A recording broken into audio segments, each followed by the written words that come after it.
Patrick Finn arrived home from his Christmas conquests, beating out a snowstorm by mere miles, mere minutes.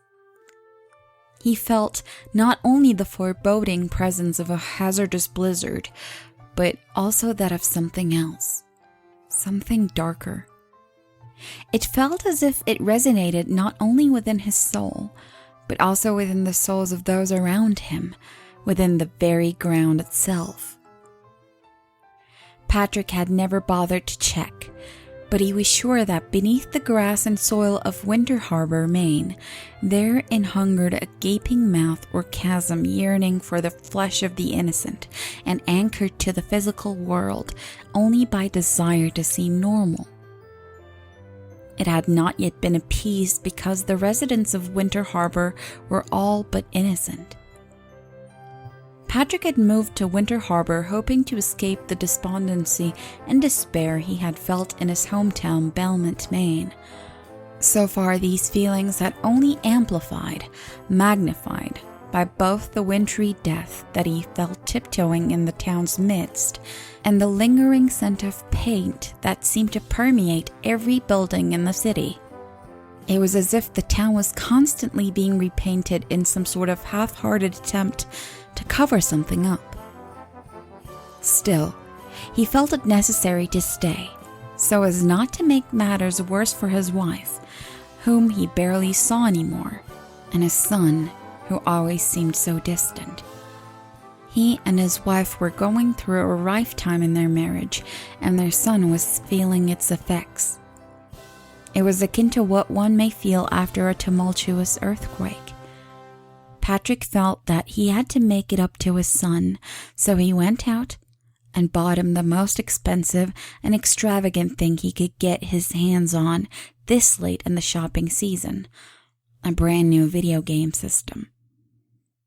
He had assured his son that even though he had acted out often this year, Santa would bring him something good. Through the charades, Patrick felt empty at the prospect of shopping for a boy that he knew nothing about, a boy whose existence was forgotten every so often. On the eve of Christmas, Patrick arrived home before the snowstorm and quickly crept into the garage to wrap the present and place it under the tree. It was in this garage that he often felt abrupt changes, as if within its small space it contained secrets beyond human comprehension. The musky smell of the old holiday decorations coupled with the omnipresent scent of fresh paint, varnish, and gasoline all seemed to meld into one personified force, whispering sweet nothings to Patrick as he exited his car. This caused him to shudder heavily, as if beset by a fit of delirium tremens.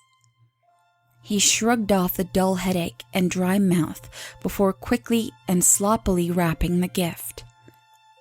Following this, he slipped it under the tree and began to creep upstairs. He couldn't help but grimace at the thought that he was far away from Santa as humanly possible. As he reached the top of the landing, Patrick glanced over at the clock. It read 11:49. He stood there as if to wait for some fleeting childhood feeling that may accompany the arrival of Christmas. It did not come, as he soon found, nor did cheery music, nor the scent of evergreens and cookies. Just deafening silence and that damnable scent of paint. It was everywhere, inescapable. The arrival of yet another disappointing Christmas struck Patrick like a blow to the face. He fell to his knees and subsequently onto his stomach. He couldn't tell if he had passed out or not. Suddenly, a loud sound in his son's room jarred Patrick awake. He quickly got up and stumbled into the room. The popping sound he had heard made him wonder what made it, and when he finally found out, he was confused even further.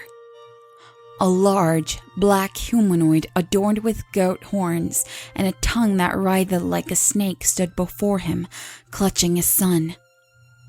Patrick stood dumbfounded, seemingly incapable of recognizing not only the creature, but anything else before him. "What do you want?" Patrick asked. Innately, he knew that the creature wanted something. The creature smiled, licking his lips. "A thine tender fruit, not spoiled by the worms of new, but by the tree that bore it, ripened not into ambrosia, but a rotten, hollow core." Patrick stared at the creature. Sweat began to collect on his brow. He felt as if his brain itself had been lit afire. He couldn't breathe.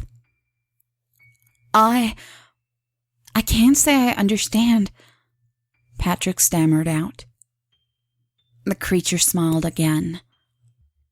"Not by the love of a dying star can a planet be adorned, but by the eruption of its most sacred peaks.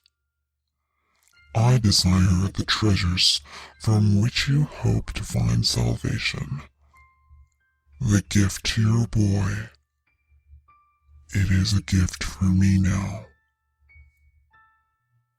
Patrick couldn't understand why the creature would want the game system, but he felt it necessary to give it up. He quickly bolted downstairs, grabbing the box, clutching it tight. He sprinted back up to his son's room. The creature, upon his arrival, thrust Patrick's son to the floor and held out one long, beckoning hand. As Patrick handed over the present, he couldn't help but feel as if he were Faust himself, exchanging an eternity for one single moment of gratification. The creature licked its lips once more and disappeared in the time it took Patrick to blink. When he was sure he was alone, Patrick fell to his knees and wrapped his arms around his son. He expected a "thank you" and "I love you" something. He heard nothing. He looked down.